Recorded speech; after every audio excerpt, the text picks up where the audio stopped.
안녕하세요. 보이는 라디오 한책의 시간여행, 저는 코미디언 서평가 남정미입니다. 어서 오십시오. 네, 이제 4월이 다 흘러가고 5월이 짠 하고 앞에 코앞에 와 있습니다. 어떻게 계획 세우셨었던 것들 이제 한 4개월 정도 잘 지키지 못했겠지요, 우리가. 그죠? 한결같으니까요. 다시 한번 또 리셋 버튼을 누르는 5월이 이제 다가오고 있는데요. 이번에도 좀 밝고 건강하고 따뜻하고 약간 봄에, 무르익은 봄에 대한 느낌으로 가정의 달이 시작됐잖아요. 따뜻한 얘기들 나눠보는 그런 시간 갖도록 하겠습니다. 보이는 라디오 한책의 시간 여행, 제일 먼저 여는 말은 항상 여러분에게 좋은 구절의 책들을 들려드리는 시간으로 함께하고 있는데요. 오프닝 퀴즈, 책 속 한 구절 퀴즈로 문을 열도록 하겠습니다. 오늘 같이 처음 열어볼 책은요, 정한경 작가의 안녕 소중한 사람에서 골라봤습니다. 이 책은 북로망스에서 2020년에 출간이 됐죠. 그리고 찾아보시면 깜짝 놀라실 겁니다. 정한경 작가님은 남성분이시고요. 예. 인스타그램에 사람들에게 따뜻한 얘기, 그리고 위안이 되는 얘기들, 위로가 되는 글들을 쓰시면서 유명하시죠. 이분이 첫 번째는 에세이인데요. 이 책 중에서 이 문구 한번 골라봤습니다. 곁에 머무르는 사람이 있다면 그것은 당신이 아름다운 사람이라는 뜻입니다. 자, 주변에 한번 볼까요? 아무도 없네. 저 말고 여러분 아름다운 사람입니다. 자, 감정의 여우는 오래 남아 책을 덮고도 한참을 생각하게 만듭니다. 그때 당신을, 그때 나를, 그때 우리를 떠나가는 모든 것들은 언제나 아픔을 남긴다. 하지만 그런데도 우리는 사랑을 하며 살아간다 라고 작가는 말을 하고 있습니다. 우리는 많은 소중함을 떠나보냈지만 또 새롭게 만나게 될 겁니다. 만나고 있고요. 그러니까 지금 곁에 짚고 있는 사람들과의 사랑을 한 번 더 다독거리면서 살펴가는 시간이 되면 좋지 않을까 하는 생각이 듭니다. 정한경 작가가 섬세하고 따뜻한 언어로 써내려간 이 이야기 한편 한편은 우리 곁에 머물렀던 누군가를 떠올리게 만드는데요. 또 갔었던 사람을 또 한번 더 찾아보게 되는 그런 책의 내용이 아니었나 하는 생각이 듭니다. 오늘 먼저 읽어드린 이 책의 제목은 무엇일까요?가 오늘의 한 구절 퀴즈입니다. 책의 제목을 아시는 분은요, bmcom.kr로 보내주시면 됩니다. 정답, 성함, 연락처, 주소 보내주시면 저희가 추첨을 통해서 서울책보고에서 준비한 소정의 선물을 보내드리도록 하겠습니다. 서두에 말씀드렸던 이 책의 제목은 무엇일까요? 정한경 작가의 자, 이렇게 딱 해서 적어주시면 되겠습니다. young@bmcom.kr로 성함, 연락처, 주소, 그리고 정답 보내주시면 저희가 맑고 찌는 책숙직이시죠? 최종규 선생님의 곁책 선물로 보내드리도록 하겠습니다. 자, 그럼 본격적으로 보이는 라디오 한책의 시간여행, 따뜻한 5월의 문을 활짝 열어보도록 하겠습니다. 네, 보이는 라디오의 헌책의 시간 여행, 가정의 달 5월을 맞아서 첫 번째 시간은 책으로 읽는 영화, 가정의 달 편 준비했습니다. 서울책보고 백민철 대표님과 함께하는 영화로 보는 책 이야기. 백민철 대표님 어서 오십시오. 안녕하세요. 반갑습니다. 네, 예. 오늘 굉장히 또 봄바람 살랑살랑 불어서 예쁘게 머리하고 오셨어요. 머리 안 자른 지 오래됐거든요. 아니, 오늘도 옷도 굉장히 옆에 있는 잠실나루 세탁소에서 울더라고요. 빨리 가지고 오라고. 오늘 좀 맡겨야 돼, 이제. 멋있는 옷을 입고 영화 딱 보기 좋게 딱 이렇게 기세우고 아주. 자, 가정의 달입니다. 어떤 걸 준비해 오셨는지 여쭤볼까요? 우선은 네. 이제 이게 나갈 때쯤이면 아직은 거리두기가 했지만 이제 거리두기가 끝났잖아요. 맞아요. 네, 이제 곧 5월 되면은 아마 많은 축제들이 시작될 것 같아요. 다시? 네, 이제 대면인가요? 그러지 않을까요? 이제? 네. 너무 기다렸어요. 참. 네, 이제 책 보고도 행사하는 것들도 다 이제 대면으로 다 진행이 될 수 있을 것 같고. 역시 네. 사업가.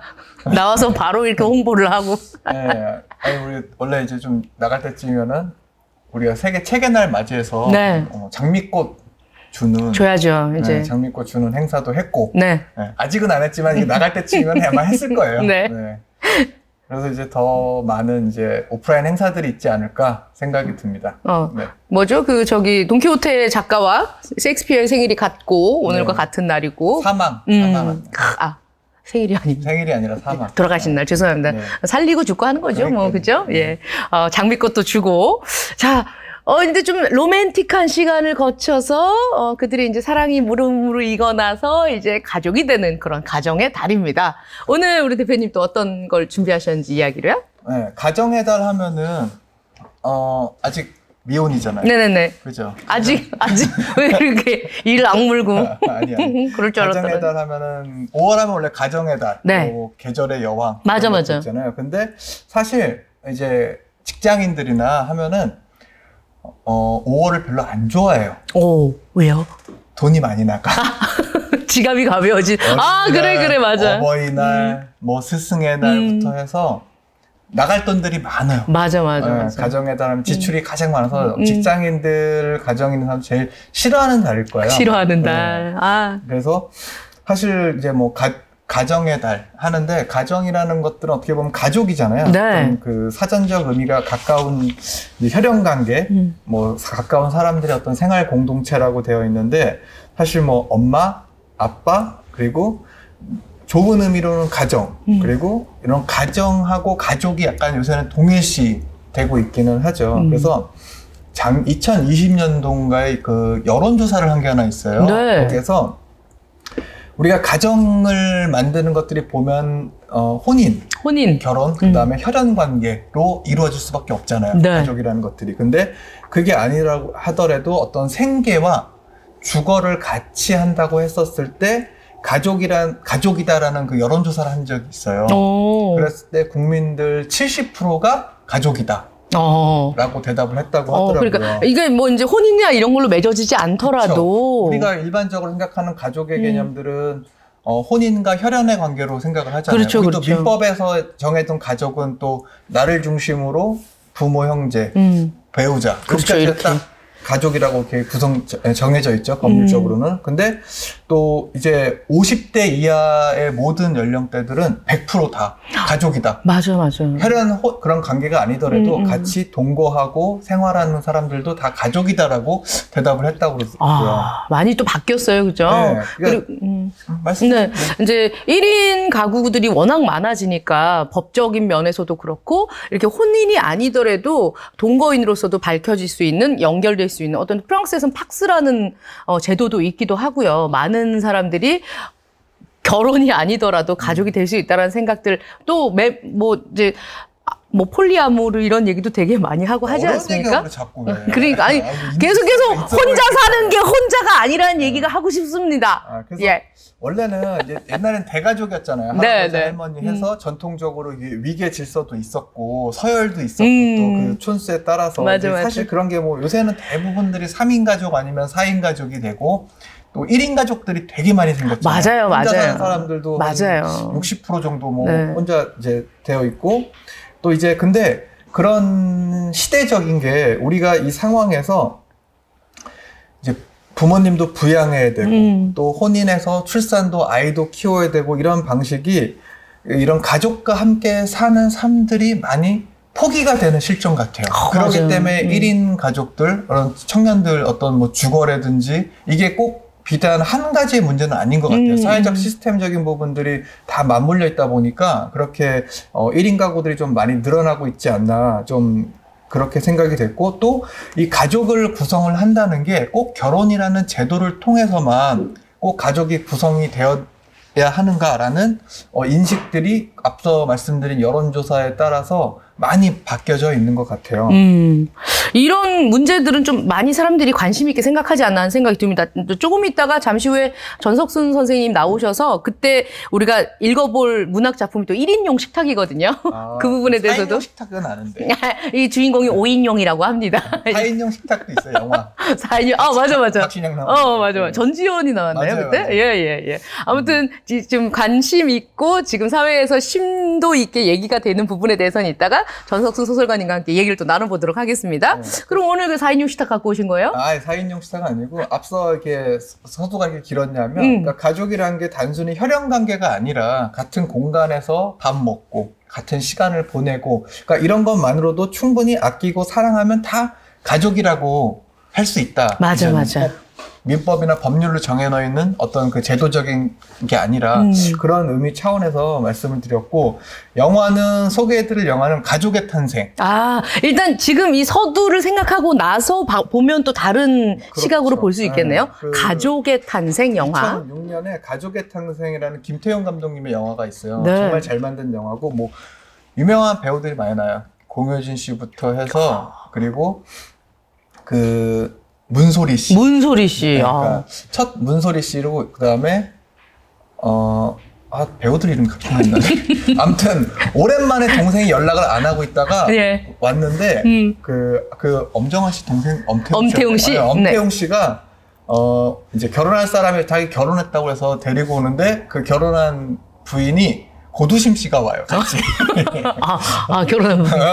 그렇구나. 뭐 이제 다양한 근데 이제 그 영화에서는 그 가족이 여러 가족들이 나오는데 서로 다른 다양한 가족들의 모습을 보여주면서 꼭 뭐 우리가 생각하고 있는 그런 되게 좋은 환상적인 그런 가족들의 모습이 아니라 또 비혈연적이지만 다양한 관계 상태를 또 이렇게 돌봐주고 하는 그런 새로운 형태의 가족의 탄생. 그 제목이 가족의 탄생이에요. 그렇군요. 예. 그래서 꼭 결혼이라는 제도만으로 가족의 어떤 구성이 가능한가 이제 그런 물음을 주는 그런 영화고요. 그 다음 이제 두 번째는 책 보고 있는 책 중에 네. 고령화 가족이라는 책이 있어요. 천명관 선생님. 네, 천명관 선생님 두 번째 소설인데 네. 영화화도 됐죠. 맞아요. 네, 영화는 그 파이란이라고 송혜성 감독님 최민식 씨랑 그 외국 배우였죠? 예.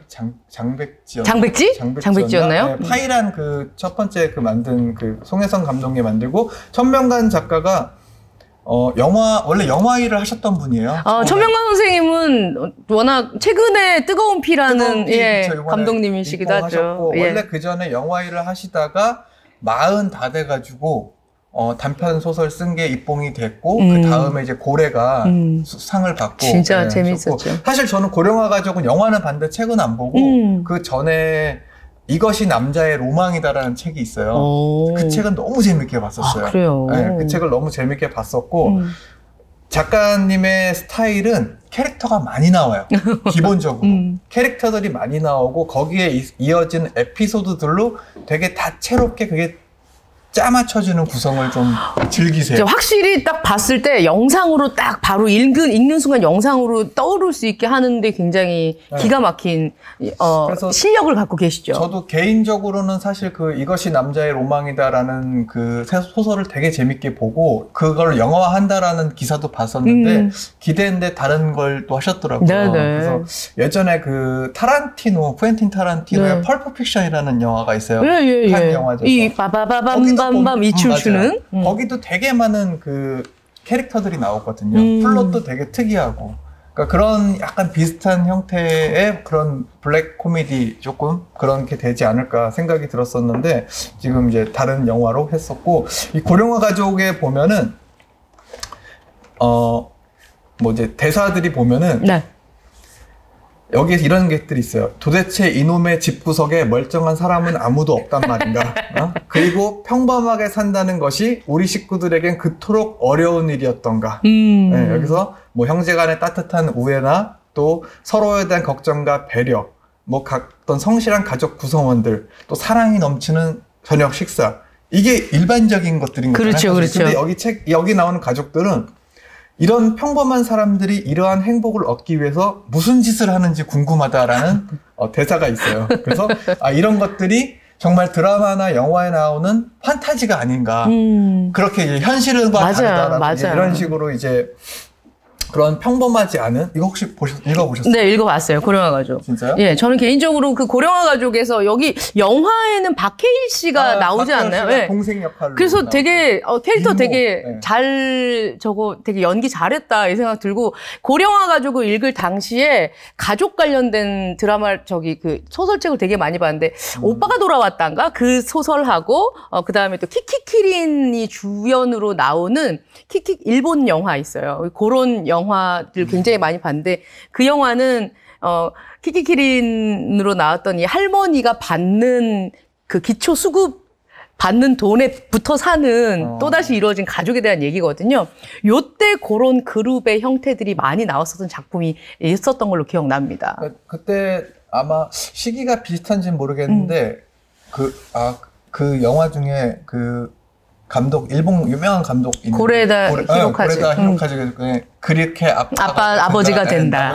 맞아. 그것도 저도 너무 그 당시 때 되게 재밌게 감명 있게 봤죠. 우리 예전에 한번 얘기한 적이 있었죠. 그렇게 아버지가 된다. 그랬던 것 같아요. 맞아. 별로 친하지 않아서 잘 기억은 안 나긴 하는데 지금도 마찬가지라고 생각합니다. 그렇게 해서 가족이라는 어떤 그 의미라든지 존재라는 것이 사실 귀찮고 사실 가족끼리 정말 그 당연한 건데 잘 지내고 지금 보면은 뭐 일반 가족들도 그렇고 연예인들도 그렇고 보면은 가족들 뭐 아사리판이라고 그러고 사실 뭐 또 그런 것도 있고 또 우리가 되게 남 같은 사이를 우리 가족 같은 사이다라고 하잖아요. 그죠? 그런 남 같은 사이를 아니, 남인데 되게 친한 사이를 가족 같은 관계라고도 하고 또 이 가족이 뭐 가족만도 못하다고 또 뭐 이런 얘기도 하잖아요. 네, 그리고 회사에서 봤을 때 가족처럼 친해야지 하면서 이제 가족 같은 회사라 그러면 가짜 빼고 얘기하기도 하잖아요, 그냥. 네, 뭐 가족이지만 남보다 못하다라는. 맞아.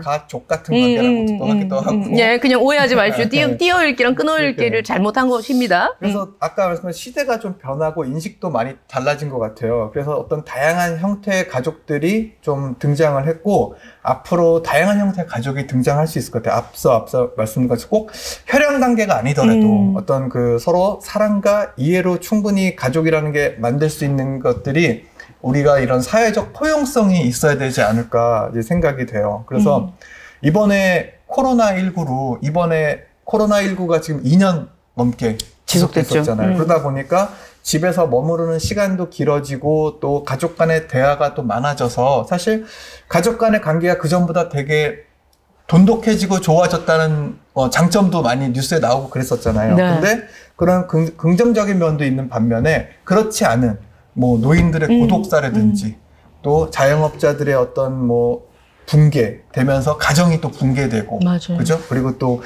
청년들의 또 실직들 뭐 이런 것들 여러 가지 사회 문제적인 부분들을 겪으면서 우리가 지금 가지고 있는 그 가족 간의 관계의 어떤 결속력이 그 전에 기반이 얼마나 약했었나라고 볼 수 있었던 거죠. 이렇게 빨리 이렇게 흩어질 그쵸. 정도면 가족의 붕괴가 된 것들이 그런 어떤 팬데믹 상황으로 인해서 그런 것들이 절실하게 보여졌던 상황이 됐었죠. 진짜 여실히 드러난 그런 케이스가 아니었나. 그러네요.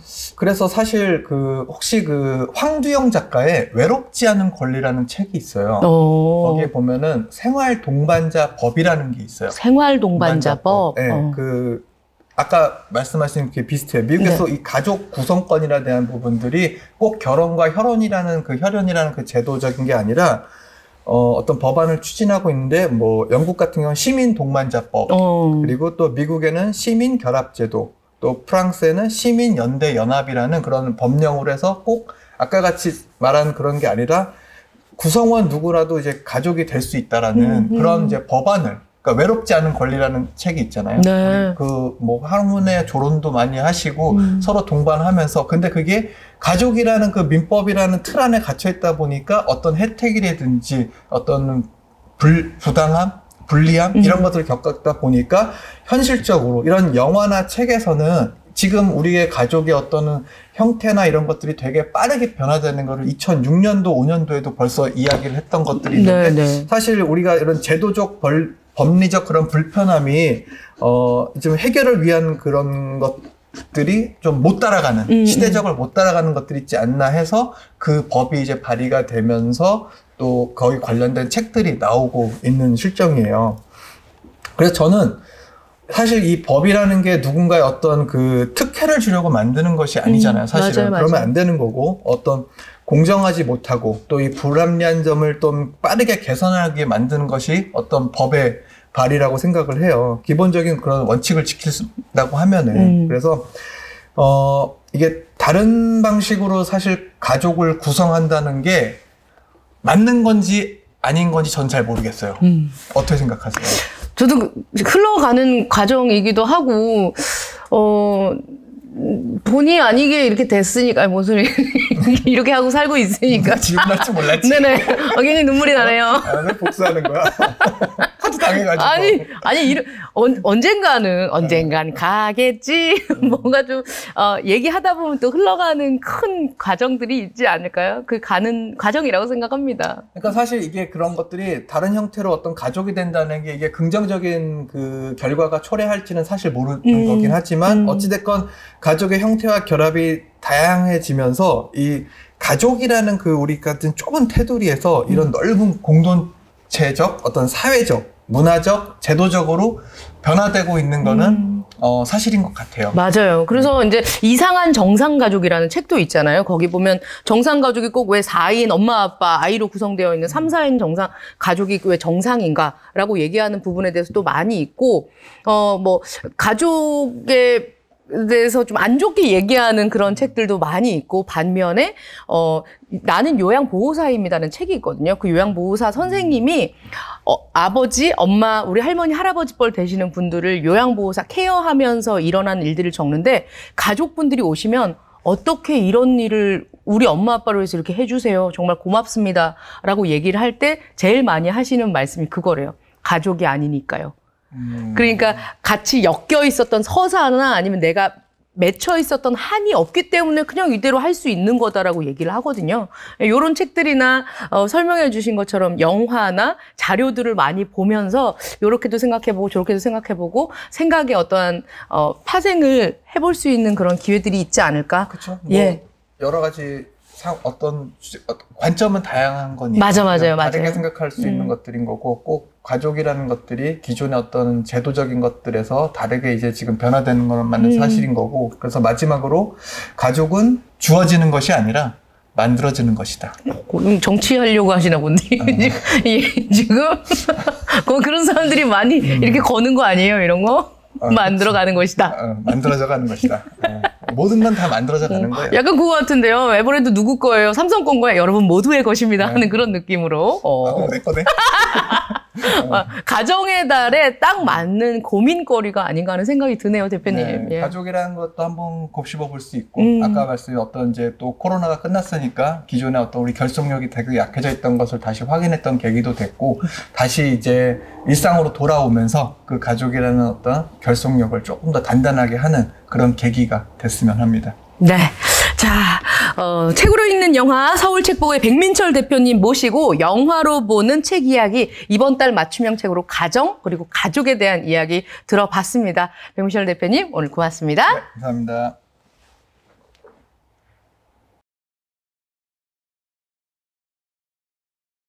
네, 책과 헌책방 시간 여러분과 함께 하도록 하겠습니다. 맑고 찢는 책숲지기 최종규 선생님과 함께하는 헌책방 이야기. 오늘의 주인공 최종규 선생님 나오셨습니다. 어서 오세요. 네, 반갑습니다. 반갑습니다. 아니 우리 최종규 선생님이 이렇게 항상 청학동 스타일로 하고 계셔갖고 누구를 예의 바르게 이렇게 인사를 해야 될 것 같아요. 청학동이지만 네. 민소매입니다. 지금 일부러 쓰실 뻔했죠. 청학동이지만 나이 이렇게 하려고 했죠. 아닙니다. 얼굴 빨개지셨어요. 종규 선생님, 우리 지난 시간엔 이제 어떻게 앞으로 어디를 갈 것이다 이런 얘기하고 어디를 가셨는지에 대한 짧은 얘기를 좀 들었어요. 네. 이번 달에는 어디로 한번 떠나 볼까요? 네, 이달에는 프랑스로 갈까 하다가 프랑스. 아유, 잠깐만 여권 준비 못했는데. 가까이 네. 제주로 골라봤습니다. 노래 하나 부를까요? 떠나요 둘이서 제주도 푸른 서점으로 어디로 가네? 제주도에도 헌책방이 있나요? 한 곳이 있었는데 네네. 가까이 한 곳이 생겨서 둘이 있습니다. 아, 그래요? 그러면 이제, 가면서 그럼 헌책방이 장사가 잘 돼서 옆에 또 생긴 건가요? 그렇지는 않고요. 네. 한 곳은 제주에서 나고 자라신 분이 제주라는 고장을 제주 사람하고 또 제주로 오는 분들이 사랑해 주기를 바라는 마음으로 거의 40회쯤 된 곳이고요. 그렇군요. 다른 한 곳은 제주뿐이 아닌데 그저 책을 좋아하시던 분이었다가 책을 찾아서 이곳 저곳을 이제 돌아다니시던 어느 때 문득 제주가 마음에 꽂혀서 제주로 자리 잡으신 분이에요. 아, 그렇군요. 그곳은 최근에 열었나 봐요? 그것도 제법 됐습니다. 그래요? 네. 자, 그럼 오늘은 여러분 5월에 딱 떠나기 좋은 그런 여행지입니다. 제주로 가보도록 하겠습니다. 제주에서 만난 헌책방 이야기 좀 들려주실까요? 제주에 요즘에는 독립서점이라는 이름으로 네. 마을 책집이 무척 늘었어요. 그런데 그런 독립책방이 하나 둘 이제 늘어나기 앞서는 다른 곳도 비슷했지만은 그야말로 와르르 사라지던 때였거든요. 네. 그런데도 제주에서 먼저 말씀드릴 곳은 책밭 서점이에요. 책밭 서점? 예. 이름이 책밭 서점인가요? 그렇구나.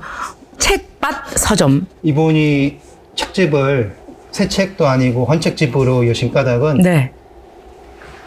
새 책도 좋은데 헌책은 아무래도 주머니가 가난한 사람들까지 아우를 수 있고 또 책을 이제 좋아하시는 분은 알 테지만 비매품이라는 책이 있어요. 오, 맞아요, 맞아요. 비매품은 새 책으로 안 팔거든요. 비매품을 찾으려면은 헌책방에 가야 합니다. 맞아요, 맞아요. 그러다 보니까 모든 책을 아우르고 싶어서 또 그 모든 책에서도 제주 이야기를 담은 책은 비매품이 많았어요. 오. 그렇기 때문에 그 책집을 하실 적에 헌책집을 고르셨고 또 책집 이름이 책 더하기 밭인 뜻도 네. 낮에는 밭에서 일하고 그러세요? 저녁에는 책집에서 공부한다는 그 뜻이었고요. 이 말 그대로 얼마 앞서까지 밭지기와 네. 책지기 일을 두 가지 하셨다가 요즘에는 나이도 있으시고 밭일이 조금 수월하지 않아서 지금은 이제 책일로만 이제 하시지만은 그분이 이제 책밭 서점이 제주를 내로라 하고 제주에서 책과 얽힌 것들을 거의 다 아는 엄청난 분이죠. 네. 말 그대로 이제 책밭 낮에는 밭일을 하고 네. 밤에는 책을 읽으신 그 주경야독 하셨던 분이다 이렇게 볼 수 있겠습니다. 그러고 그죠? 보니까 주경야독이 우리말로는 책밭일 수도 있겠네요. 그러네요. 예. 사실 제주 하면 어떻게 보면 우리나라 근현대사의 크고 작은 4.3부터 시작해서요. 네. 많은 한국사를 몸으로 다 뭐랄까요?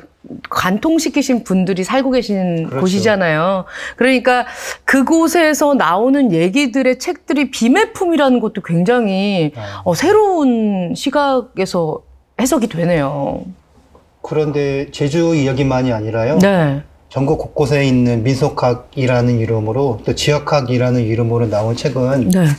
새 책으로 팔리기가 많이 힘들었어요. 그렇죠. 찾는 맞아요. 사람도 적고 많이 찍지도 못하다 보니까 유통을 못하죠. 아는 사람끼리 돌린 책이 많았는데 그러다 보니까 아는 사람끼리만 얻으면은 그쪽을 배우고 싶거나 읽고 싶은 사람들은 못 보거든요. 맞아요, 맞아요. 또 도서관에도 넣기 힘든 만큼 적었으니까요. 그런 뜻에서 헌책방은 민속학과 지역학 또 지역 문학을 읽는 요즘에는 독립 서점들이 그 노릇을 이어받았는데 예전에는 헌책방이 이 노릇을 오래도록 했어요. 그렇군요. 지금 이 말씀을 듣고 보니까, 이 비매품을 판매하는 것이 네. 저는 봐서 누구한테 선물 받았는데 이거 돈 벌려고 파는 거 아니야? 이랬는데 굉장히 중요한 어떤 네. 학술적인 위치도 그렇고요. 뜻깊은 것이 아닌가 하는 생각이 듭니다. 책밭 서점. 네. 그리고 이 책밭 서점의 주인장께서는 계속해서 평생 제주에서 나고 자라신 분이시고 네. 훨씬 더 책을 선택하는 데 있어서 좀 깊이가 있지 않을까 하는 생각이 드네요. 네. 그래서 제주에 나들이를 하실 적에 네. 책밭 서점도 그렇고 다음에 이야기할 곳은 독림당인데요. 네. 두 곳 다 제주 시내에 있어요. 슬슬 제주를 이제 돌아보시고서 두 곳 가운데 한 곳을 가보시고 또 다음에 제주에 가실 적에 또 한 곳을 가보시고 그러시면서 책맛을 누려보셔도 남다르지 않을까 싶어요. 책밭 서점. 자, 책밭 서점. 근데 왜 두 군데 한꺼번에 가면 안 돼요? 오늘 갔다가 내일 갔다가 이렇게? 그러셔도 됩니다. 아니, 저는 뭐 그렇게 합니다. 아, 그래요? 예, 예. 여기 갔다가 여기 갔다가. 근데 그 헌책방 하면 좀 궁금한 게 여기에 가서 살려고 하는 것과 네. 요쪽에 가서 살려고 하는 것에 어떻게 보면 같은 책인데 가격이랄까요? 이게 좀 네. 다르지 않을까요? 그럴 수밖에 없죠. 왜냐하면은 새 책집에 있는 책은 공산품이잖아요. 네네네. 만든 바트하고 똑같아요. 그래서 값이 같지요. 그런데 헌책집에 들어오는 책은 거친 손이 모두 달라요. 그래서 누구를 거쳐서 어떻게 들어왔느냐에 따라서 값이 다를 수밖에 없어요. 그렇군요. 정갈하게 읽고서 깨끗하게 들어온 헌책은 아주 마땅히 값이 좀 높겠지요. 맞아요. 우리 보면 상중하 이렇게 나눠서 네. 돈 매겨주잖아요. 그런데 손길을 타지 못하고 사랑받지 못하고 안타깝게도 우글쭈글해지고 먼지도 탄 책은 값이 낮겠고 그리고 그 책을 사서 읽은 또는 책을 받은 사람이 써놨을 글도 있잖아요. 맞아요, 맞아요. 뜻깊은 사람이 받은 자국이 있다든지 지은이가 누구한테 건넨 자국이 있다든지 그러면 값은 훨씬 높죠. 그렇겠죠. 그래서 독립당이라고 하는 이곳에는 이런 손길을 받은 책이 조금 더 많아요. 그렇군요. 지난해 제가 그 독립당에 갔을 적에 이제 이렇게 하고 그 고개를 이제 갸웃할 만큼 망설였죠. 왜요? 이 책을 살까 말까. 근데 너무 지저분하다 뭐 이런 느낌인가요? 아니 글쓴이 이름이 있어서 아, 그런데 안 사면은 만날 길이 없을 테고 사자면은 살림돈을 많이 허물어야 하는데 아하. 어떤 책이었을까요? 어떤 책이었을까요? 하나는 김남주 시인이 쓴 시집 이야. 하나였고요. 아하. 단출하게 김남주 시인 이름하고 이제 받은 사람만 날짜만 있었는데 그러니까 저자 사인본이었던 거네요? 네. 그렇군요. 저자 사인본 가운데에서도 김남주라고 하는 분 손글씨를 이제 살살 쓰다듬다가 정말. 좀 고고고고 깔아서. 살림을 헐자 그렇게 해서 네. 하나를 했고 또 하나는 한국구비문학대계 제주도 설화를 모은 책이 있는데요. 역근본이 현용준이라고 네. 제주 옛 이야기와 오늘 이야기를 갈무리한 바깥에는 그렇게 드러나지 않았지만 네. 제주 이야기를 제주스럽게 갈무리한 몇 손가락 안에 드시는 분이거든요. 이분이 또 어느 분한테 드린 자곡인데 김남주 글씨보다 이분 글씨는 좀 값이 싸긴 하죠. 하지만 둘 다 살려. 일단 만만하진 않지만 망설임 끝에 네. 며칠 굶으면 되지 하고 그렇구나. 그렇게 이제 만날 수도 있는 곳이 독립당입니다. 네, 독립당 얘기를 네. 그러니까 독립당에서 생활비를 털어서 좀 썼다 이런 네, 그렇습니다. 네. 그런데 작가님 그 독립당이 어떤 동그라미에 그 동자 쓰는 거예요? 네, 그 동그라미이기도 하고 네. 책집 이름은 여쭙지는 않았지만 아무래도 동력 숲 그래서 이제 동력 숲이란 동쪽에 있는 숲? 우리나라를 가리킬 적에 거의 동방이라든지 동이 말을 흔히 쓰거든요. 네. 한자로는 동인데 우리말로는 새예요. 새. 샛별이라고도 하고 오. 새롭다에도 다 이게 동쪽을 가리키거든요. 그렇군요. 뱃사람 말로는 이제 마파람이 아니고 새바람이라고 하죠. 마파람은 남쪽 바람이고. 마파람은 남쪽 바람이에요? 예, 예. 오. 그러니까 이제 동과 새 이 두 가지 말은 한 묶음으로 대단히 뜻이 깊고 우리 스스로를 가리키는 오랜 이름이기도 해요. 그렇군요. 그런 뜻에서 독립당 헌책집을 하시는 지기님은 우리 살림과 우리 발자취를 오래된 책부터 갓 나온 책까지 아우르는 이 헌책집에서 제주로 오는 분들이 아름다운 제주 숲과 바다, 한라산도 누리고 그 다음에 저녁이든 낮이든 살짝 숨 돌릴 적에 책으로도 가볍게 마음을 북돋아보면 어떨까 하는 마음을 이 독림당 이름에도 담지 않았을까 하고 생각해요. 아니 그러니까 이게 지금 꿈보다 해몽이네 진짜. 이거 어쩜 귀에 쏙쏙 들어옵니다. 독림당. 그러면 제주에 있을 때 딱 우리가 봤을 때 제주 딱 하면 지형적인 특색이 딱 가옥에 되게 많이 담겨 있잖아요. 독림당도 어떻게 보면 좀 예쁜가요? 뭐 현무암이나 이런 돌담 같은 것도 있고 그런가요? 상상을 해보고 가야 되겠어요. 제주 시내에 있어서. 시내에 있어서. 그냥 여느 건물 2층에 있습니다. 여느 건물 2층에. 1층에는 국밥집이었나? 좋네요, 그것도. 네. 국밥집 2층에. 독림당. 선생님 가보시니까 어떻게, 책습지기도 요 정도는 내가, 할 수 있겠다. 라든가, 아니면 이런 컨셉이 좋다던가, 어떤 걸 또 더 느끼셨는지 얘기 좀 들어볼게요. 책밭 서점이든 독림당이든지요. 저는 하루를 잡아놓고서 가요. 하루를? 왜 그러냐면은 사들고서 쟁여서 집으로 들고 갈 책도 있지만은 가만히 그곳에 앉아서 어떤 책들이 있는가 뭐 누리고 싶어서 한 곳에서 조금 더 오래 있으려고 한달까요? 한 4시간쯤 잡고. 4시간쯤 잡고 가시는 거예요? 예. 오. 그러니까 바닷가에서도 가만히 또는 멍하니 물결을 바라본다든지 오름에서도 가만히 억새밭에 들어누워서 하늘을 본다든지 김영갑이라고 하는 분이 제주 오름을 사진으로 담은 뜻도 빨리 후다닥 찍고 빨리 멋있게 보여주는 사진이 아니라 하루 내내 또는 일주일 내내 멍하니 있다가 한 장도 못 찍을 때가 흔했다고 했어요. 그 일부러 파노라마 사진을 쓰셨어요. 파노라마 사진기는 필름 한 롤에 석 장밖에 못 찍습니다.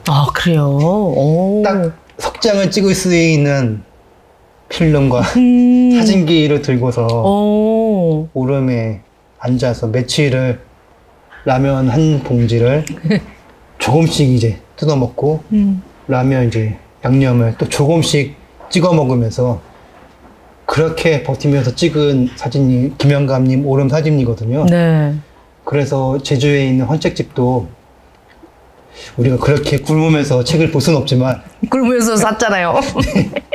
느긋하게 한나절을 책으로 이제 멍하니 마음을 달래볼 수 있도록 가보면은 제주에 또 이런 맛이 있구나.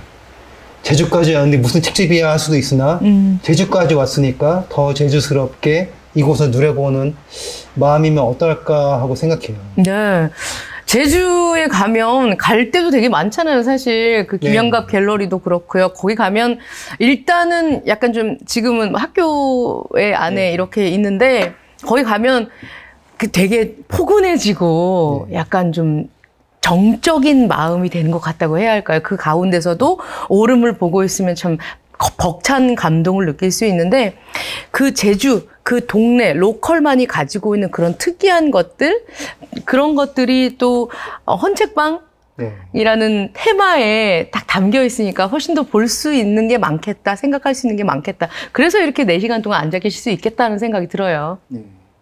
그리고 책밭 서점에서 사는 책들 가운데에서는요, 워낙 오랫동안 하시기도 했고 제주하고 얽힌 책도 많다 보니까 그곳에서 만나는 책을 이제 문득 펼치다 보면은 이제는 사라진 제주도 예전 책집 도장 같은 게 찍혔기도 해요. 그래서 사장님 여기 이도 일동에 이런 책집 도장이 있는데 여기 언제까지 있었을까요? 하면은 나도 모르겠을까 하고 그 방언 쓰시는구나. 여기는 이랬을까 하고 뭐 그렇게 말씀도 해주시고 그런 대목에서도 기록되지 않은 또는 책이나 신문, 언론에 나오지 않은 작은 책집 자취라든지 제주에서 책을 사랑하던 사람들 손길을 두 곳에서 새삼스럽게 느낄 수 있지 않을까 하고 생각해요. 네. 이 책방 책방, 그리고 헌책방, 그리고 제주라는 어떤 관광지에까지 와서 굳이 이 책방을 찾아주는 고객이라고 해야 할까요? 이 독자분들을 대하는 주인장의 마음, 이제 같은 직종에 계시지만 어떤 생각이 드실까요? 전 참 고맙기도 하고 이해 안 가고 괴짠가 싶기도 할 것 같다는 생각이 드는데요. 제주에 갈 적에는 미리 좀 굵습니다. 굶어요. 미리 굶죠. 돈을 차곡차곡 모아. 네. 미리 굶어서 어느 만큼 총알을 확보하고 쓸 수밖에 없겠거니 하고 생각해서 가고 네. 그런 이제 미리 굶은 만큼 미리 털리고서 앞으로 며칠 더 굶자고 생각하는데요. 근데 그렇게 굶으면서 책을 품으면서 생각해보죠. 책이란 그야말로 마음을 살찌우는 밥인가 아니면은 몸을 굶기는 밥인가. 근데 몸을 굶기니까 더 또렷하게 책을 읽을 수도 있어요. 왜 그러냐면은 너무 배부르면은 졸리거든요. 맞아요. 그러면 그때 이제 책을 베고 자야지. 이렇게 그리고 읽는 게 아니라 이제 스스로 몸을 가볍게 하면서 더 마음을 기울여서 책으로 이제 스며들 수도 있고요. 저는 그렇게 하지만은 굳이 따라하지 않으셔도 되고, 그리고 여러 사람이 거친 손길에 내 손길을 더하기도 해요. 그래서 이 책을 산 사람 자국이 이쪽에 있으면은 옆에다가 몇 년, 몇 월, 며칠 하고 제 이름을 슬쩍 곁들여 놓고서 네. 앞으로 열해나 20회 뒤에 이 책을 누가 또 만난다면은 그 뒤에 만나는 분한테도 새 이야기가 슬쩍 곁들 수 있지 않을까. 저는 저대로 제 이야기를 누리고 또 앞으로 살아갈 사람들, 앞으로 태어나서 자랄 사람들한테도 우리가 오늘 이야기를 남길 수 있는 책이 헌책이지 않을까 생각해요. 맞아요. 맞아요.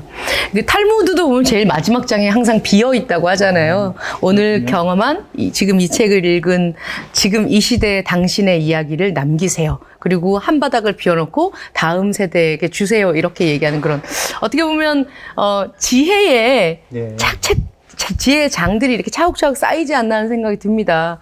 최준규 선생님께서 말씀해 주신 것처럼 아유, 제가 좀 더 유명해져야 될 텐데, 이거, 이제 최종규 쓰고 나면 남정미도 쓰고, 아유, 나 때에서 끊기면 어떡해. 그러나, 유명한 사람들 이야기는. 네. 또닥또닥 하면은, 남은 무슨 데에 많이 나와요. 그렇지만은, 유명하지 않은 사람들 이야기는 남은 뭐에 없어요. 그러네요. 우리는 뭐에 없는 이야기를 스스로 새로 지어서 한 줄, 두 줄을 남길 적에 한결 뜻이 있으면서 새롭지 않을까 싶어요. 그래서 여기 서울책보고에 오시는 분들도 문득 펼친 책에 요즘은 그런 일이 드물지만은 예전에는 다 손글씨로 편지를 보내고 받았거든요. 맞아. 요즘에는 책을 보면은 고지서만 많이 껴지만은 정말 예전에는 손글씨로 이야기가 있었어요. 그 이야기가 어떻게 보면 이름이 안 남은 사람들 이야기지만은 이름이 안 남은 사람들 이야기이기 때문에 바로 내 이야기고 너 내 이야기고 우리 이야기일 수 있거든요. 오늘 여기 오는 길에 어쩌냐게 갈무리하려고 본 책 가운데 하나가 가계부가 있어요. 가계부? 네. 가계부? 네. 우리가 아는 그 가계부요? 네. 그게 책이라고 할 수 있을까요? 그 가계부를 서울에 있는 이제는 사라진 헌책집에서 거의 스매에 좀 앞서 사놨는데 사놓기는 하고 아직 그 이야기는 쓰진 않았어요. 사기도 살 적에도 목돈을 들여서 사고서 쟁여놨는데 섣불리 못 쓰겠더라 그 이야기를. 81년에 나온 가계부에 80년에 나온 가계부 81년에 적으신 이야기인데 가계부를 쓰신 분들은 거의 학교를 다닐 수 없던 아줌마 할머니예요. 그래서 그분들이 쓴 가계부를 보면은 틀린 글씨가 참 많거든요. 네. 그리고 한 줄 한마디를 적어도 아주 짧아요. 글을 배우신 적이 드물다 보니까 어깨너머를 슬쩍 본 것으로 적는데 다 틀리지만은 대단히 애틋하거든요. 네네. 콩나물 한 줌값도 라면 한 봉지값 그런 것을 알뜰히 이제 적어 놓았어요. 그리고 그때 쓴 이제 고지서를 다 영수증 적어 놓고 방범비 1,000원 그런 것도 이제 적어 놨던데 방범비가 1,000원이니까 81년에 대단히 비쌌구나 하고 저도 방범비를 어머니 신고으로 낸 일이 떠오르기도 하더라고 그걸 보고서. 근데 그 가계부를 보면서 한 사람이 살아온 발자취와 이야기가 고스란히 묻어나오면서 흐르거든요. 아직 가계부를 우리나라 생활 역사를 보고서 갈무리한 책이나 논문은 제가 못 찾아서 그러겠지만은 드물거나 없지 않을까 싶어요. 그러니까 이름 있는 분들이 쓴 가계부가 아닌 네. 그야말로 서민이라고 하실 수 있는 분들 외상값을 지고 그래서 그 가계부에는 해를 넘어갈 적에 지난해 이제 쌀 5가마니를 외상값을 졌다 그런 것도 이제 적어 놓으셨거든요. 외상을 지고 또 이제 돈을 빌려서 이쪽에서 빌려서 외상값 갚고 또 이쪽에서 빌리고 또 저쪽에서 빌려서 다시 갚고 일종의 오늘날의 카드 막기 같은 그런 예. 전방 막기. 그러면서 이제 아이하고 부대끼는 또 그때 아저씨들하고 부대끼는 그런 아픈 이야기를 괴롭다 이렇게 한마디 쓰고 또 눈물 흘렸다 그 한마디 쓰고 그 한마디밖에 없지만은 구구절절하다고 할 수 있을 긴 소설이나 그런 수필은 없으나 그 한마디로 살림길을 엿볼 수도 있거든요.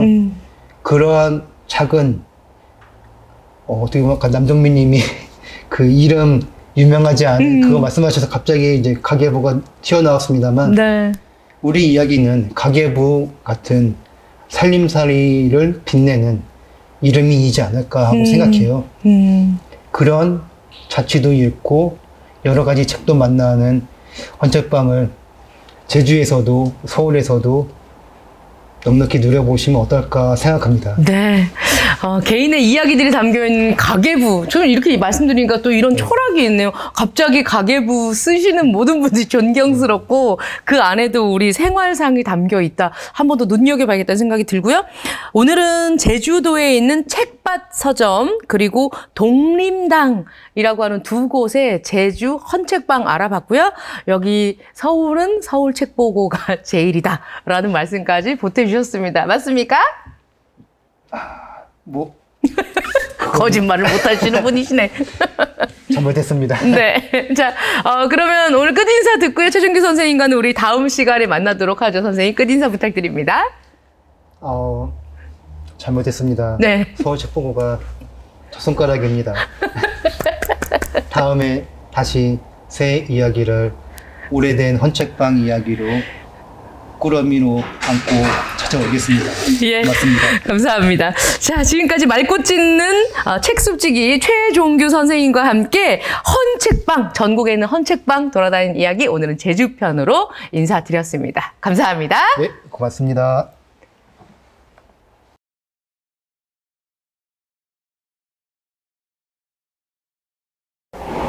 자, 보이는 라디오 헌책의 시간 여행, 많은 분들이 기다리시는 순서죠. 책으로 만나는 문학, 개인 1대1 쪽집게 과외를 해주시는 우리 전석순 소설가님 모시고 문학 이야기 나눠보겠습니다. 전석순 작가님 어서 오세요.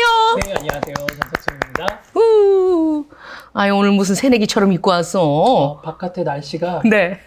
좀 밝게 있게 만드네요. 아, 맞아요. 이제 꽃도 많이 피고 진짜 네. 계절의 여왕이라고 하는 5월이에요. 원래 집순인데 요즘 계속 나가고 있습니다. 석순이는 집순이구나. 네, 그렇습니다. 유일하게 봄에만 집순이가 아닙니다. 아, 그렇군요. 아니, 근데 작가님, 우리가 네. 딱 밖으로 나돌아다닐 때가 되면 사실은 책 읽고 싶지 않잖아요. 그렇죠. 아무래도 밖에 풍경이 좋으면은 책 읽기가 좀 힘들죠. 밖에 맞아요. 풍경에 눈을 두느라고. 맞아. 그러면 전석순 작가님은 딱 5월 그러니까 한 해에 딱 5월 한 달만 밖으로 눈을 돌리시는 거예요? 계속 돌리고 있긴 한데 그날 5월에 좀 더 많이 돌리는 거예요. 367일 나가 있다는 얘기인가? 늘 바깥에 눈을 두고 있습니다. 네. 맞아요. 눈이 두 개 있는 이유가 밖을 향한 이유가 많이 나돌아다니라고. 한쪽은 문학에 놓고 한쪽은 바깥에 놓고 이야, 균형을 맞추고 있습니다. 알겠습니다. 오늘은 어떤 눈 한쪽이 이렇게 문학에 두고 있는지요? 오늘 어떤 책 읽어볼까요? 지금 이제 코로나가 막 끝나가려고 이제 엔데믹을 막 고민하는 시점에서 한번 우리가 읽어보면 좋을 만한 소설이지 않을까 싶어요. 그래요? 네. 제가 오늘 가져온 소설은 윤고은 작가님의 1인용 식탁이라는 소설의 한 부분을 가지고 왔습니다. 1인용 식탁, 윤고은 작가님. 이거 꽤 좀 나온 지 되지 않았나요? 네, 한 2년 정도 된 소설인데, 네. 역시 지금 읽어도 오히려 지금 읽었을 때 더 느낌도 있고 또 더 관심을 가져볼 만한 이야기이지 않을까 싶어서 가지고 왔습니다. 네. 먼저 좀 작가님이 어떤 분이신지 소개를 좀 해볼까요? 윤고은 작가님은 대산대학문학상을 받으시면서 이제 문단에 나오셨고요. 네. 그리고 한겨레 문학상도 수상하셨고, 그리고 최근에 아마 여러분들 뉴스에서 보셨을 것 같아요. 영국 추리작가협회에서 수상하는 대거상을 밤의 여행자들이라는 소설로 수상하셔서 아마 여러분들에게도 좀 더 친숙한 작가이지 않을까 싶습니다. 아, 그 분이 쓰셨다고 하면 이거 스릴러인가 싶을 수 있을 것 같은데요? 어떻게 보면 약간 스릴러 느낌도 나는 소설인데요. 네. 스릴러는 아니지만 스릴러처럼 좀 섬뜩해지는 소설의 한 부분도 있습니다. 자, 그러면 1인용 식탁. 원래 이렇게 식탁이라고 하면 온 가족이 둘러 앉아서 같이 네. 먹고 하는 그런 어떤 전형적인 것들을 우리가 생각하잖아요. 따뜻하고 포근하고 그렇죠. 얘기가 오가고. 1인용 식탁 좀 외롭게 느껴지는 제목이에요. 네, 혼자 밥 먹는 사람들의 이야기예요. 제목에서 보이는 것처럼. 네. 시대가 변하면서 어떤 이야기들도 어떤 말들도 의미가 좀 달라질 때가 있는 것 같아요. 예를 들면은 티끌모아 태산인데 그 말은 요즘에는 티끌을 모아봤자 그냥 티끌이다 이런 말이 오히려 더 와닿기도 하고요. 맞아. 또 늦었다고 생각할 때가 진짜 늦은 경우도 많이 있고요. 또 일찍 일어나는 새는 너무 피곤해서 네. 하루 망쳐. 네, 하루가 망가지는 맞아. 경우도 있는 것 같습니다. 그리고 요즘 우리 예전에 어르신들이 많이 했던 말 중에 뭉치면 살고 흩어지면 죽는다라는 말 많이 쓰실 거예요. 네. 근데 어느 초등학교 담임 선생님의 얘기였는데 요즘 아이들한테 뭉치며 살고 흩어지면 죽는다라는 말을 하기가 좀 꺼려진다고 하시더라고요. 왜냐하면 코로나 시대다 보니까 그러네요. 오히려 뭉쳐 있으면 안 되고 흩어져 있어야 되니까 오히려 요즘 아이들은 흩어져야 살고 뭉치면 죽는다 이렇게 받아들이기도 한다고 하더라고요. 진짜 격하게 공감되네요. 네, 예. 이게 예전 시대에는 너무나도 맞는 말이었지만 요즘 시대에는 굉장히 이상한 말이 돼버린 경우도 있지 않을까 싶습니다. 그래서 담임 선생님이 제일 많이 하는 말 중에 하나는 얘들아 흩어져 있어. 붙어 있지 마. 이렇게 얘기하니까 아이들도 이게 뭉쳐 있으면 과연 사는 게 맞는지 이렇게 의문을 갖는다고 해요. 그리고 그 과정에서 예전에는 혼자 밥 먹는 사람이 있으면 같이 먹으라고 얘기를 했는데 요즘에는 얘들아 혼자 먹어. 같이 먹지 말고 혼자 먹으라고 얘기를 많이 한다고 해요. 근데 꼭 코로나 시대가 아니라고 하더라도 코로나 이전에도 혼자 밥 먹는 사람들 그리고 1인 가구들이 점점 늘어나고 있었죠. 근데 지금 보면 정말 세 가구 중에 한 가구가 1인 가구도 할 정도로 진짜 많아졌잖아요. 네. 진짜 말씀하신 것처럼 시대가 변하면서 그 단어가 그 말이 품고 있는 해석이 진짜 달라지는 게 아닌가 하는 생각이 듭니다. 왜 그 예전에 사자성어 한창 나왔을 때 막 고진감래, 일취월장 이런 게 있었는데 지금 이제 시대가 변하고 나니까 뭐 일취월장 이러면 일요일에 취하면 월요일에 장난 아님. 진짜 이렇게 막 느낌이 왔어요 지금. 그리고 고진감래 이러면 이제 고용해줘서 진짜 감사한데 나 집에 갈래. 뭐 이렇게 해석을 하잖아요. 되게 많은 것들이 바뀌고 내포하고 있는 것들이 달라진다 하는 생각이 듭니다. 그러면 약간 윤고은 작가가 선견지명이 있었던 게 아닌가? 지금은 모두가 다 12년이 흐르고 나니까 다 1인용 식탁이 필요한 시기잖아요. 네, 말씀해 주셨던 것처럼 제가 찾아보니까 2018년도까지만 하더라도 1인 가구가 30%를 안 넘었다고 해요. 근데 2020년도에는 벌써 31.7%가 1인 가구고 대전에는 36.3%라는 자료가 있고요. 광주의 한 구에는 48%가 1인 가구에 육박한다고 하더라고요. 그러면 거의 둘 중에 한 명이 1인 가구네요. 그래서 저도 생각해보니까 저도 1인 가구고 저도 1인 가구고. 그러세요? 예. 주변에 1인 가구가 굉장히 많이 있더라고요. 어허. 1인 가구들의 어려운 점은 뭘까요? 혼자 살아서 힘든 점. 저는 가장 최근에 이제 법무부에서 같이 1인 가구를 위한 TF 활동을 했었는데 네네. 가장 무서운 건 아플 때예요. 아플 때. 밥 먹고 나서 아프거나 내가 쓰러졌을 때 네네. 갑자기 신고를 못 하니까 스스로가 되게 무섭더라고요. 맞아요. 조사 결과를 보게 되면은 많은 분들이 병원에 갈 때 특히나 보호자가 필요할 때 맞아. 저도 뭔가 간단한 수술을 해야 되는데 보호자가 있어야 된다고 하더라고요. 근데 갑자기 부를 사람이 없다 보니까 약간 좀 외로움이 그때 살짝 느껴지게 그래 맞아요. 그래서 참 재밌는 게 서울에서 아마 시행하고 있는 걸로 알고 있는데 병원 동행 서비스를 또 시행을 하고 있다고 하더라고요. 병원 동행 서비스요? 네. 그게 뭐예요? 이거 정책을 홍보하게 되는데 혼자 이제 병원에 가야 되는데 보호자가 필요하거나 불편하신 분들을 이제 도와드리는 서비스인 것 같더라고요. 그래서 그렇군요. 그만큼 1인 가구가 늘어나고 또 정책들도 1인 가구에 초점을 많이 맞추고 있는 것 같더라고요. 또 앞으로 진행되는 또 선거에서도 공약들 가운데 보면은 은근히 1인 가구를 위한 공약들도 맞아. 굉장히 많이 있는 것 같더라고요. 네. 또 어떤 분들은 깻잎 먹을 때 깻잎 떼어줄 사람이 없다. 그게 또 슬프다 해서 붙어있는 깻잎. 네, 그래서 듣고 보니까 너무 슬픈 일이더라고요. 그리고 또 많은 분들이 혼자 밥 먹는 거 이거에 대한 고민이 굉장히 많으시다고 하더라고요.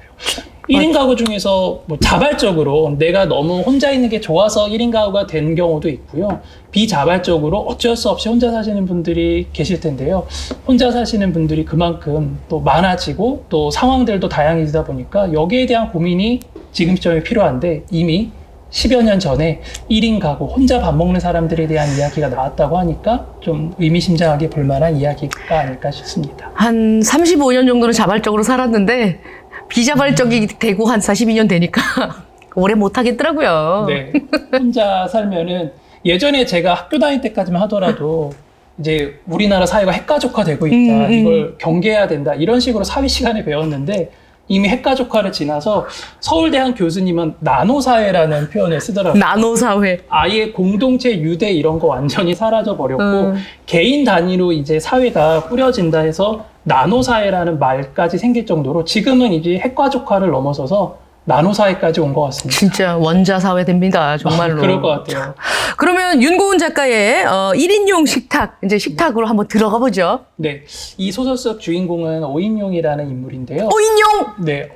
되게 의미심장해요. 우리 예전에 그 소설 주인공의 이름을 떠올려 봤을 때 그 의미심장했던 것처럼 오인용이면 왠지 5명이 모여야 될 것 같은 느낌인데 이 인물이 회사를 다니면서 아주 큰 고민이 한 가지 있습니다. 뭡니까? 점심시간에 나를 안 불러줘요. 사람들이. 그래서 늘 고민이에요. 나를 왜 안 불러주지? 그래서 먼저 나가서 기다려도 보고 또 조금 정리를 좀 늦게도 해보고 어떤 식으로 행동을 해도 나를 사람들이 끼워주지 않고 자기네들끼리 밥을 먹으러 갑니다. 그래서 굉장히 고민이 깊어져요. 네. 이게 일이 힘든 거면 차라리 나을 텐데 사람들이 나를 식사 시간에 안 끼워주다 보니까 저 되게 서운하거든요. 그거. 네, 그래서 내가 뭘 잘못했나? 혹시 사람들이 싫어하는 사람한테 내가 너무 아부를 떤 걸까? 굉장히 고민이 많아집니다. 그런 상태로 이제 혼자 점심을 먹기 시작을 해요. 그래서 일단은 패스트푸드점에 네. 먼저 가죠. 근데 거기 패스트푸드점은 좀 괜찮아요. 혼자 먹기에. 근데 계속 이렇게 먹다 보니까 한계에 도달합니다. 이제는 혼자서 먹기가 정말 힘들어져요. 네. 그때 이 사람 앞에 하나의 학원이 등장합니다. 학원? 네. 바로 혼자 밥을 먹는 법을 알려주는 학원이 등장합니다. 혼밥 강의 학원? 네. 하하. 이게 12년 전에 이 학원이 벌써 소설 속에 등장했다고 하니까 참 재미있는데요. 윤고은 선생님 대단하시네요. 네. 3개월에 20만 원인 걸로 제가 기억을 해요. 꽤 높습니다. 네. 꽤 높죠. 네. 근데 이제 이 주인공은 그게 너무 힘드니까 그리고 또 이 학원에 다니면 장점 중에 하나는 점심은 또 해결이 되니까 아하. 그래. 이왕 이렇게 된 거 혼자 밥 먹는 법을 배워보자 해서 이 학원에 등록을 하죠. 예. 근데 생각보다 꽤 많은 수강생들이 있어서 이 화자가 이제 서서히 혼자 밥 먹는 법을 배우기 시작을 합니다. 근데 아마 인터넷에서 보신 분들도 계실 텐데요. 혼자 밥을 먹는 데에는 단계가 있습니다. 제일 어려운 단계에서부터 제일 쉬운 단계가 있습니다. 맞아요. 예. 예를 들면 뭐 편의점이나 혹은 뭐 푸드코트나 혹은 학원과 식당들이나 이런 곳은 좀 단계가 낮은 그렇죠. 손쉽게 할 수 있는 곳이고요. 일단 그런 혼자 먹는 사람들이 있을 것 같은 네. 환경이군요. 많이 있죠. 네. 뭐 예를 들어 노량진 이런 쪽에 가면 혼자 밥 먹는 사람 너무 많죠. 맞아요. 그러니까 아주 손쉽게 혼자 밥을 먹을 수 있는 공간입니다. 1단계. 그 다음에 이제 조금 더 어려워지게 되면은 이제 중국집, 패밀리 레스토랑, 패밀리 이런 식으로 레스토랑. 맛집들, 연인들이 많이 오는 이런 맛집들로 이제 조금씩 올라가게 되죠. 그래서 이 화자가 이 오인용이라는 인물이 이제 서서히 단계를 올리면서 조금씩 이제 높은 단계로 올라가게 됩니다. 여기 소위 말하는 이제 도장 깨기 하러 다니는군요. 그렇죠. 예. 그럼 제일 어려운 단계는 어디에? 아니, 저는 최근에 제일 네. 어려운 단계를 했었던 사람들의 얘기를 들었어요. 그래요? 곱창이나 고기 아닙니까? 아, 곱창 고기 너무 고깃집. 이거 너무 네. 어디예요, 그러면? 네, 고깃집도 물론 어려운 공간입니다. 네. 근데 이제 그중 고깃집뿐만 아니라 또 어렵다고 여기 나오는 공간이 우리가 왜 혼자 밥 먹을 때 혹시 혼자 식사 밖에서 해보신 적 있어요? 많이 하죠, 저는. 혼자 밥 먹을 때 네. 좀 덜 어색하기 위해서 사람들이 하는 행동들이 있어요. 쓰는 물건들. 아, 그래요? 숟가락을 2개 놓나요? 올 친구가 있다고? 그것도 책에 나와 있지는 않지만 좋은 방법이네요. 음악을 듣는다고. 그렇지. 책을 본다고 하는 식으로 이제 도구를 사용을 하는데, 그러면은 조금 더 이제 안 외로워 보이고, 네. 조금 눈에 안 띌 수는 있겠죠. 근데 지금 제일 어려운 단계인 이곳은 이 음악을 듣거나 책을 읽는 게 더 눈에 띌 수 있어서 이 도구를 쓸 수 없는 공간이에요. 아, 그래요? 어디지, 여기는? 네. 결혼식장. 예식장. 거기는 오히려 혼자서 밥 먹을 때 음악 듣고 있거나 그러네. 책을 보고 있으면 아마 눈에 확 띄어서 그 도구들 없이 진짜 혼자서 밥을 먹어야 되는데, 그래서 이제 이 인물은 여기까지도 이제 서서히 단계에 들어가게 되죠. 그리고 이제 제일 어려운 단계인 아까 말씀하셨던 고깃집을 갑니다. 근데 대부분 고깃집은 1인분을 안 팔죠. 그렇죠. 예. 그래서 처음에는 시도를 하는데 늘 실패해요. 고깃집을 들어가려고 마음을 먹다가 뭐 옆에 있는 국수집에 들어간다거나 고깃집에 들어가려다가 또 옆에 있는 분식점집에 들어간다거나. 그래서 너무 이제 자괴감이 들다 보니까 결심을 하고 이제 고깃집까지는 들어갑니다. 고기는 먹고 싶고. 네. 그리고 이 학원이 고깃집을 들어가서 몇 번에 이제 확인을 받아야지만 또 수료할 수 있는 시스템이니까 이제 이걸 꼭 수료를 하고 싶어서 어떻게든 고깃집에 들어갑니다. 그래서 이제 고기를 시키려고 하는데 또 여기서 막히는 거예요. 결국 이 사람이 시킨 거는 차돌박이 된장찌개를 시킵니다.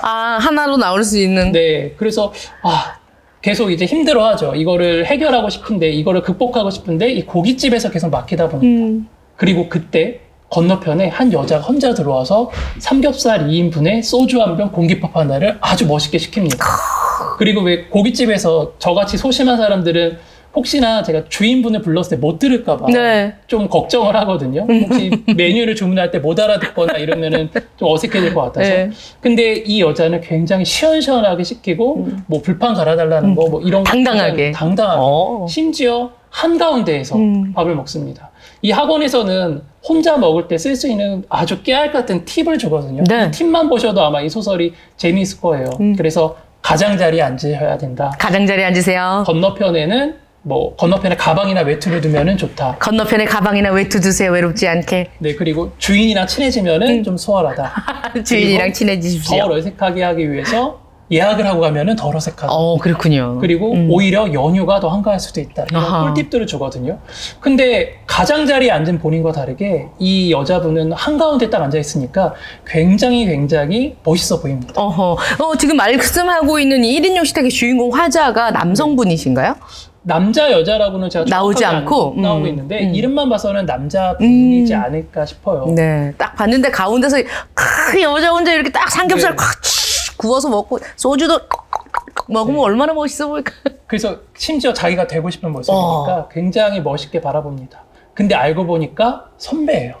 같은 어떤 선배냐면 학원 선배. 그래서 둘이 술을 마시면서 얘기를 나눕니다. 뭐 우리 때보다는 수료 조건이 좀 까다로워졌구나. 우리 때는 안 그랬는데.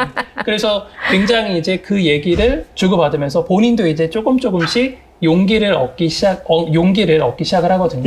그래서 이 와중에 이 회사에서 하나의 큰 이벤트가 생깁니다. 이제 혼자서 잘 먹을 수 있어요. 그래서 점심도 혼자 가서 먹고 좀 익숙해졌어요. 이렇게 끝나면 소설이 재미가 없을 텐데. 그렇죠. 이 소설의 중간에 점심 회식이 등장을 합니다. 점심 회식. 네, 이제 혼자서 잘 먹을 수 있는데 점심 시간에 회식을 하니까 전체 직원들이 이제 밥을 먹어야 되는 상황에 놓인 거죠. 그래서 이제 꼬입니다. 그동안 배웠던 것들. 어떡해. 그래서 이 학원에서는 박자를 알려주거든요. 혼자 밥 먹을 때 어색하지 않으려면은 강약, 중강약, 그래서 음식에 따라서 4분의 2박자로 먹어야 되는 음식도 있고 또 8분의 6박자로 먹어야 되는 음식도 있어요. 커리큘럼이 굉장히 다양하네요. 네. 예를 들면은 한정식은 8분의 6박자예요. 8분의 6박자. 그래서 강양약, 중강양약 이렇게 먹어야 된다고 해요. 그래서 먹으면은 밥, 반찬, 뭐 국, 밥, 반찬, 국, 밥, 반찬 이런 식으로 이제 짜임새 있게 먹게 됩니다. 짜임새. 계속 밥만 먹으면 너무 처량해 보이니까 중간에 시선 허공에 한번 두고 또 다시 강약, 중강약 이렇게 먹는 리듬을 알려주거든요. 그래서 이 리듬을 익히니까 이제 혼자 밥 먹기 쉬워진 거예요. 그래서 리듬에 맞춰서 먹고 가끔 접시만 보면 처량해 보이니까 가끔 허공 한번 보고 또 메뉴판도 한번 보고 또 사연 있는 사람처럼. 네. 아. 그래서 아무렇지 않은 것처럼 먹게 되는데 네. 이 점심 회식이 있으니까 자꾸 사람들이 말도 시키고 그리고 뭐 대답도 해야 되고 자꾸 꼬이게 됩니다. 근데 더 재미있는 거는 이 점심 회식이 끝난 다음부터 사람들이 나를 점심 식사에 끼워주기 시작을 해요. 아, 정말. 나 지금 학원도 다 다녔는데 수료도 했구만. 네. 그래서 궁금하죠. 예전에는 나를 안 끼워준 이유를 몰랐던 것처럼 이제 와서 나를 끼워준 이유도 이 화자는 모르죠. 네. 그래서 결국에는 다시 또 혼자 밥을 먹습니다. 근데 예전과는 좀 다르죠. 예전에는 나도 어쩔 수 없이 혼자 밥 먹는 거였지만 이제는 사람들을 내가 내치고 스스로 혼자 밥 먹는 걸로 바뀌게 되죠. 그래서 점점 이제 혼자 밥 먹는 상황에 익숙해지게 되고 혼자 밥 먹는 어떤 스킬들을 점점 터득하게 되는 이야기이죠. 그래서 결국 이 오인용이라는 인물은 이 학원을 수료했을까요? 아니면 수료를 못했을까요? 수료할 필요가 없을 것 같은데요.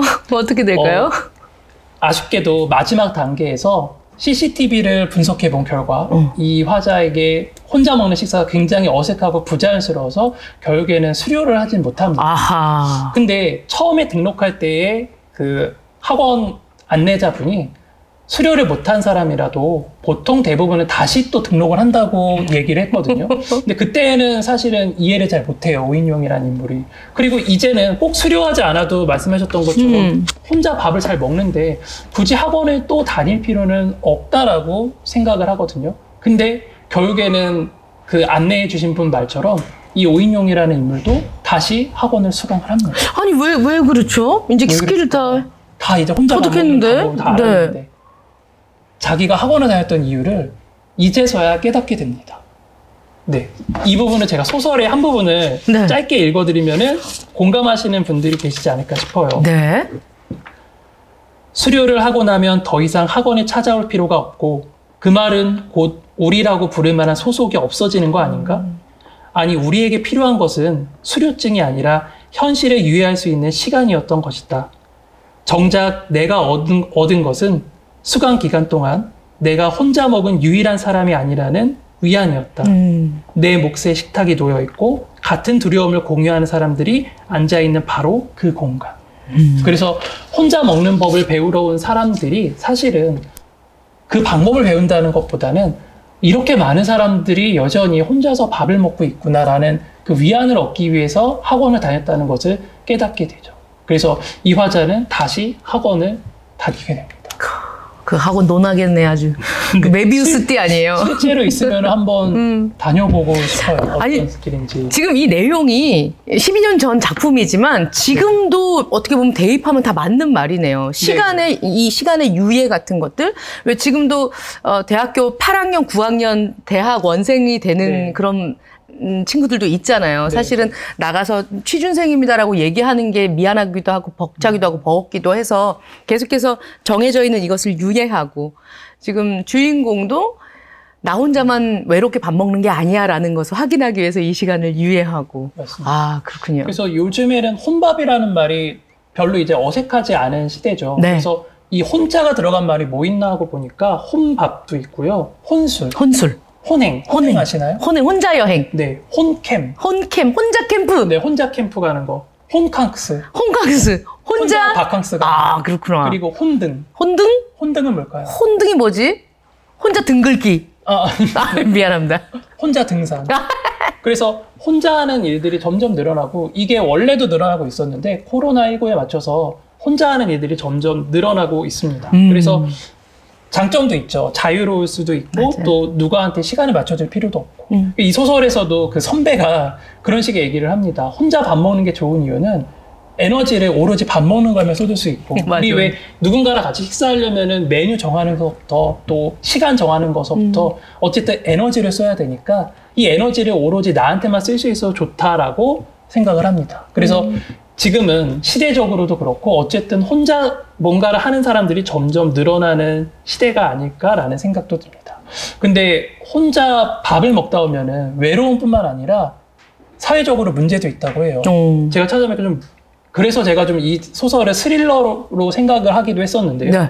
혼자서 밥을 먹으면 남자의 경우에는 수면 부족의 위험이 1.3배가 높고요. 그래요. 우울증도 2배 가까이 생길 확률이 높대요. 그리고 가장 끔찍한 거는 자살 위험성도 2.2배가 높아진다고 하더라고요. 혼밥. 그리고 이 외로움이 그냥 감정의 문제가 아니라 실제로 뇌에서 혼자 밥을 먹을 때 느끼는 외로움이 통증을 느끼게 하는 부분이 활성화된대요. 아, 그래서 실제로 통증으로도 이어진다고 하더라고요. 그래서 자발적으로 혼자 드시는 분은 좀 다를 수 있겠지만 어쩔 수 없이 혼자 드시는 분들은 이렇게 어떤 다른 문제에도 노출되어 있다고 하더라고요. 그래서 그 문제를 놓고 또 소설을 읽으면은 이 소설이 또 학원을 다녀야 될 정도로 우리가 혼자 밥 먹는 걸 경계해야 되는 시대인가 하는 생각도 들더라고요. 최근에 그 섭식장애였었다가 본인 스스로가 섭식장애 치료를 하고 계신 상담사 선생님이 쓰신 책 중에 책 제목이 정확히는 생각이 나지 않습니다. 그 또 먹어버렸습니다인가 하는 책이 있어요. 그 책에 보면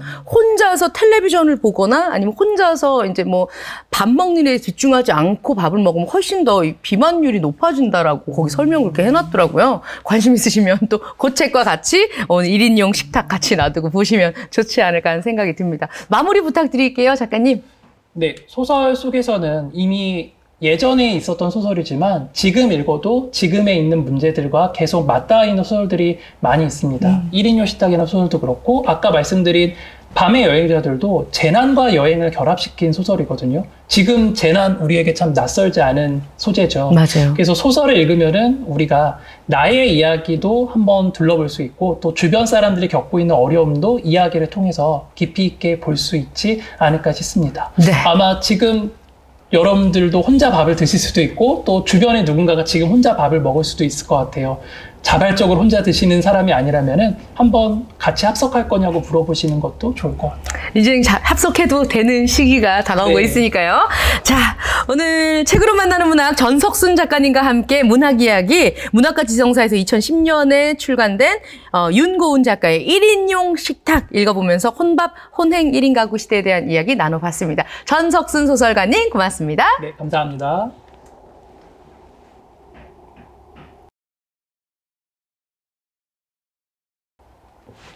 네, 보이는 라디오 헌책의 시간 여행. 오늘 저희가 준비한 코너는 다 보여드렸습니다.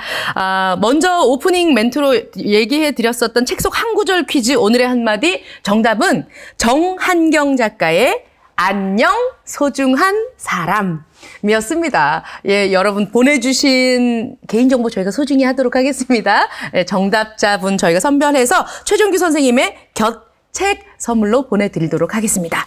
저희는 가정의 달, 가족의 달, 오늘 가정과 가족 그리고 1인 혼자 살고 있는 독립가족에 대해서 생각을 많이 하게 되는 그런 얘기를 좀 나눠봤어요. 그리고 제주도에 대한 얘기도 다시 나눠봤습니다. 5월에 딱 어울리는 얘기가 아닌가 하는 생각이 드네요. 저희는 다음 달에 좀 더 꼼꼼하고 재미있고 풍성한 소식 가지고 보이는 라디오 헌책의 시간 여행으로 찾아오도록 하겠습니다. 함께해 주신 여러분 고맙습니다. 한 달 동안 또 잘 지내주세요. 그럼 다음 달에 뵙겠습니다. 안녕히 계십시오.